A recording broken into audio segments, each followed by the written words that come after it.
Alright everybody, I know in my last video I said I had to get on here and get started on this expedition. So far, here's how all the plugs are looking. This is just one side. Almost no electrode left on any of them.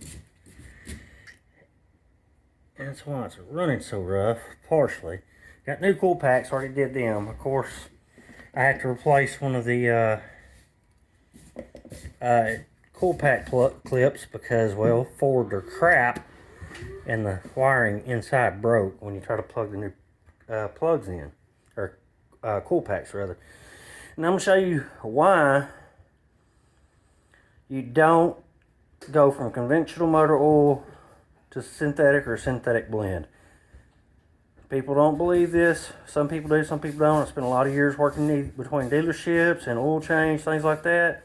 If you switch from one to the other, especially on a high mileage vehicle, it's going to make an oil leak.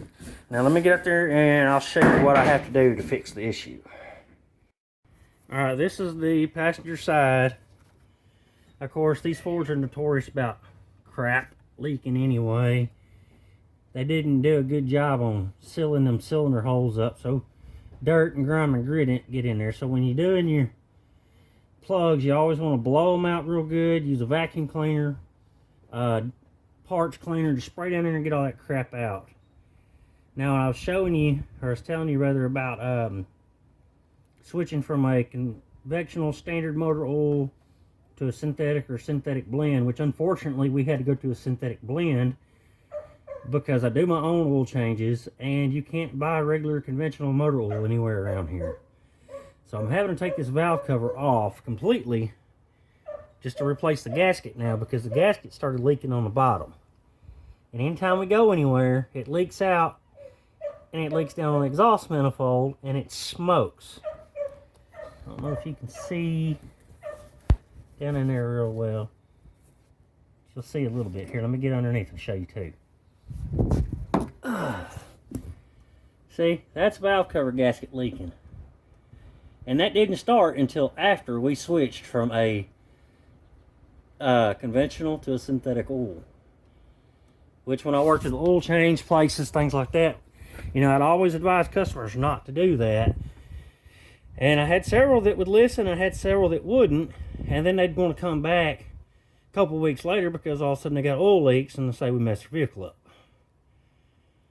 So this is why you don't switch, especially on a high mileage vehicle, without doing a gasket overhaul on everything. Front, rear, valve cover gaskets, intake manifold gaskets. If you got the money and time to switch all that out, you know, which it's routine maintenance, it needs to be done anyway. But if you got the money and time to do it, go for it. Otherwise, try to stick to the one oil you've been running. And that's why. I'm going to get this valve cover gasket off and I'll show you everything else. I've had to take all the coils out, plugs out, which I'm doing plug change anyway. Disconnect all the fuel injectors. Had to remove part of the engine harness. Get all that off. This thing definitely needs a cold air intake, because all this plastic piping crap that goes in here is ridiculous. Give me a second, I'll show you. Alright, I said I was going to show you the air box. This is it. Apparently I wasn't recording like I thought I was. Anyway, all this crap is what your air goes through. After it goes through the lower box, all these little pockets and chambers don't do anything but slow the air down. Chokes it out. You got all this crap, and then this sits on top to make it pretty again. But anyway, I need to get a cold air intake for it eventually and see what we can't do from there. Just get rid of all this crap, you know. But I'm going to get back on it. I'm going to get that valve cover off. I'll show you what we're looking at when we get done. Alright everybody, so I got that valve cover off, finally. Talking about a pain in the ass to get undone. Gasket don't look too bad, other than the fact that it's so old, it's done turned hard and brittle. So you can see right here, these little chips. And right there is a crack. And this is where it was leaking from, was right in here. See, this thing got so hot it separated right there. So it was leaking all down through here. Cracks all over the place. It really wasn't doing this before. We did an oil change on it, but you know, being as old as the valve cover was, it was just bound and determined before it was gonna start separating anyway, I guess. Probably original crap on here. But I'm gonna get this done. I'm gonna get it cleaned up. There's the lovely engine. Everything looks pretty good in there. Granted, it wasn't just the synthetic oil that caused this leak. I guarantee you it didn't help none. So, either way it goes, I'm not a big fan of synthetics on older model vehicles. Pain in the ass get that intake manifold, or not intake, valve cover gasket, or valve cover out rather. Had to disconnect some water lines, disconnect half the ECU wiring harness, all this, down there, right there, all over there, move it out the way, and still fought hell trying to squeeze it out. That's a tight fit down in there for that big old valve cover. Plus I had to get around that sensor, which a lot of people say take that sensor out, but I don't know how to get that sucker out. I don't want to risk breaking it just to pull it out, so I guess I just need to be careful when I put it all back together, just to be on the safe side. Alright, I'm going to go find my valve cover gasket. I'm going to wipe all this down, spray it down with some carb cleaner and whatnot. Clean it up, I'm going to put the valve cover back on. Screw all the bolts back down. Put the plugs in, put the coil packs on. And then, all I got to do on the other side is just change the plugs out, fortunately. So, we'll get on to that. Get back with you in a bit. Alright, I managed to get the gasket out in one piece. But that's supposed to be rubber, and that is brittle. That is hard. So, I gotta go find what I did with the other head gaskets, or not head gaskets, valve cover gaskets. And we'll get them all cleaned up, put in, and go from there. Alright, this is the old valve cover gasket, which I showed you a minute ago. Look how stiff and brittle that is. And this is the new one. It's nice and rubbery and like it's supposed to be. So now I got the I just kind of wiped the valve cover down, sprayed it down a little bit, some degreaser and brake parts cleaner. Didn't scrub it real good, just enough to kind of clean it up where I'm not getting grease and knocking dirt and shit back down in the motor. So I'm gonna let that dry off a minute. I'm gonna put these in, and then we're gonna go out there and get that sucker put back on, hopefully. Because it was a pain in the butt to get out. I'm sure it's gonna be a pain in the butt to get back in. What, son? Tell everybody hi. Bye. Say hello. Hello. Say like, comment, subscribe. Bye, crown. Subscribe. Crown. Thumbs up. Knuckle bump. Alright, that's the little one. He wants to be involved too. Sometimes it's hard to work when you got a kiddo around, but at the same time, you can't beat it. Anyway, let me get back to this. Alright, folks.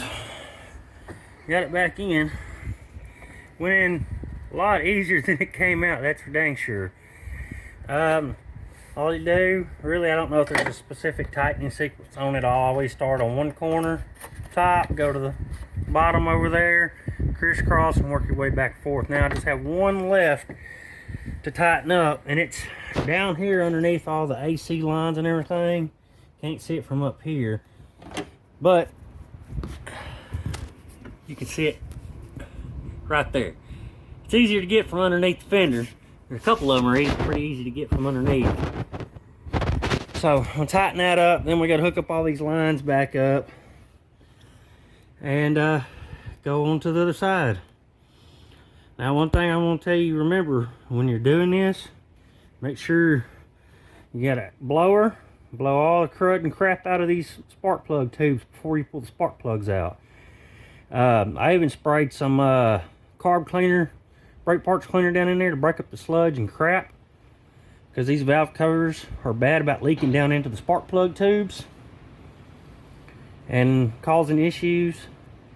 And these Fords are bad about when it's got a misfire, it trips the transmission out and it wants to shutter, stutter, stall, all kinds of crap like that. And they're also bad about a torque converter issue as is anyway. So, you know, make sure you get all that shit cleaned out real good.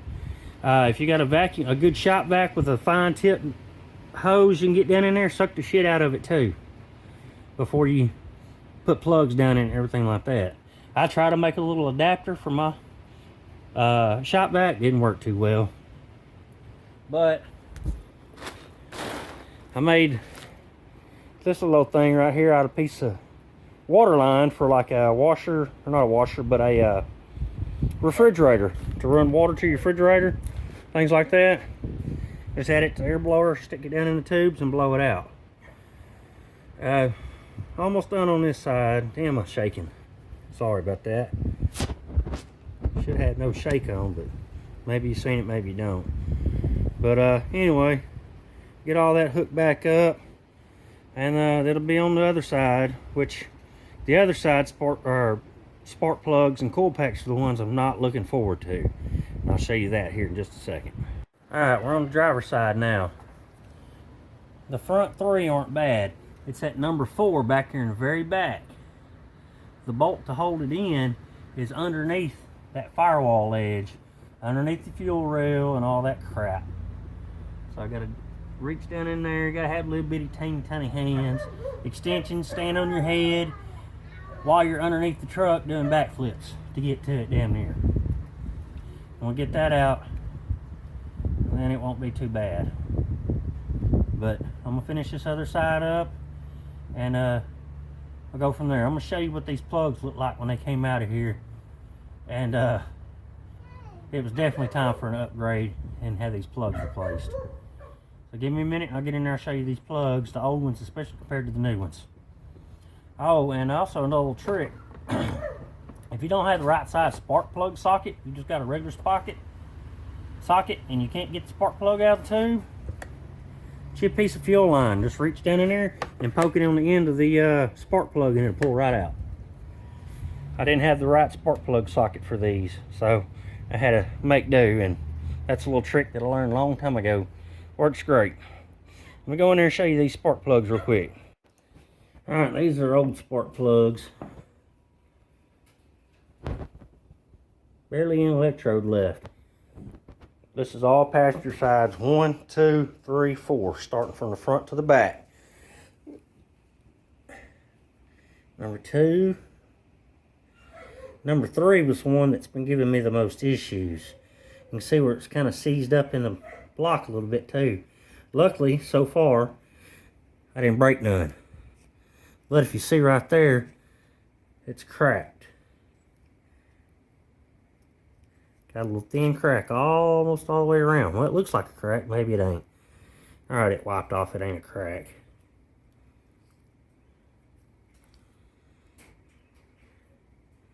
It's just Motorcraft. Number 4. Now let me show you these new plugs. 1 second. Alright, this is the new plug. E3s. I have never had an issue with the E3 plug. Look at that electrode compared. I definitely say it was time for some new plugs. Well, I'm going to get these all set up and get done with that valve cover first. A deer. Boy, you talking about a deer. A deer. A digger? Yeah. Oh, okay. Anyway, guys, I'm going to get this all back together and I'll show you the next step, what it looks like when we're done. Alright, everybody, I got this side back together. I'm going to end up having to replace the injector clips because just like the coil pack clips, they get brittle under the hood and they crack and they break on the clip, so they don't want to stay on the injector very well. But I got them on for the time being. All the water lines hooked back up. Had to make a new ground line because that one broke. Got everything hooked back up, wires hooked up. Now I'm on this side, getting the coil packs off. As you can see, that one back there in the back is the left one I got left. And I'll let you get a closer look what I mean about that bolt. I don't know if you can see it. It's behind everything else. And it's way up underneath this, so it's kind of hard to get to. So I'm gonna get that out, and then I'm gonna take my vacuum cleaner and I'm gonna suck all the trash out of the ports. Very poor design Ford, just like everything else they seem to do lately. Get that out. I'm gonna vacuum it out, then I'm gonna use the blower, and I'm gonna blow it out, and then I'm gonna take the plugs out. I'm gonna get this done, and I'll get back with you. Alright, so we got everything back together, all the coil packs in, everything like that. Back spark plug, back coil pack, a swivel socket like this that bends will be your friend on those. We got to put everything back together in the intake now, get it all put back together, and kind of test it out. Right down in there, the little bit of a gap between the valve cover and the cylinder head, as you can see, but I think it's because it's a new gasket and it's thicker. So I'm gonna give it a shot, check for leaks, everything like that after they put everything back together, and let you know how it works. Alright, I hadn't cranked it up yet, but I did want to show y'all this. Number 1, number 2, number 3, and this one's number 4. This one right here was in there stuck so good, I actually ended up having to use a cheater pipe to get it out.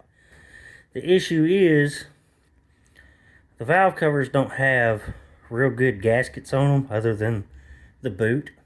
It kind of just is supposed to seal it, but it vibrates around, so water and dirt get down in these, and this is what happens. This is why they break off in the cylinders, because this piece right here will get so corroded and rusted up, it'll stick to the inside of the cylinder and it'll come out. Luckily, I got blessed. I didn't have to use spark plug extractor set, which I was really worried about having to do that, because like I said, these Fords are bad about, one, the plugs breaking off, or some of them, they were having problems with spark plugs blowing completely out and having to put helicoils in the blocks. Didn't want to do either. So I got blessed, got lucky, and got all this done. So it's got all new plugs in now. So I'm going to get out there and get it cranked up, and we're going to double check everything first, make sure I got everything hooked up, plugged up right. No leaks, no nothing like that. Going to add more water back to it, because I did lose a little bit of water and coolant when I disconnected those hydrocore lines. And then we're going to crank it up, and I'm going to check for oil leaks on that passenger side, and just hope and pray for the best. I'll let you know how it turns out. Alright, so we got everything back together. Wife come in here and helped me out. She cranked it up. I watched underneath. Didn't appear to be any leaks or drips down there. It's still burning off some of the old shit that got spilled on the valve cover a little while ago with coolant and whatnot. But everything looks better. Now I just got to reset the ECU, clear the codes, everything like that, and we'll go from there. Hopefully that took care of all the issues we were having. Till next time, I appreciate you watching. Like, comment, subscribe, questions, whatever, let me know. Appreciate it. Alright, so I got it all back together. Got the ECU codes cleared out. And one of the codes I was having was P303 and a P300. And then a P203, which I believe was open injector circuit on cylinder 3, and then the P303 was misfire, and then P300 was multiple cylinder misfire. Been having problems with that ejector clip on cylinder 3. It doesn't want to stay seated. So I redneck engineered that bastard with a zip tie to hold it down. It's running a lot smoother. I know it's not the perfect way to do it, but hey, it works. Cleared all the codes out of the ECU, let it run a minute, nothing come back up. Next time we're going to do is take it for a test ride, hope for the best. Got the battery hooked back up on the Honda, so we can give you a quick little start on it. It ain't going to be cold start, I just cranked it, let it run a minute. But, here we go. And get more, there we go. So y'all can at least hear that again, see it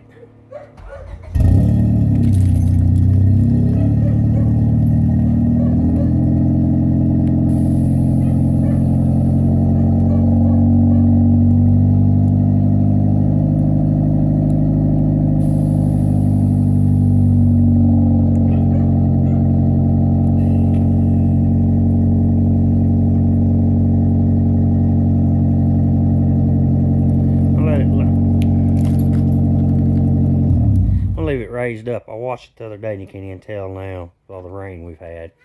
So maybe the dirt won't splash up on it so bad this next storm we got coming. But anyway, another thing, you know, like I said in the earlier video, we got a shop. Now I'm looking for like flags, things like that. Tire flags, Nexen, Pirelli, whatever, just, you know, car-related stuff. Honda, Ford, Chevrolet, things like that. Just hang some flags up in there. Get me a good American flag, things like that, too. So, if you got one you don't want, hit me up, send it my way. Emails on my About section. You can email me. We'll go from there. Anyway, like, comment, subscribe.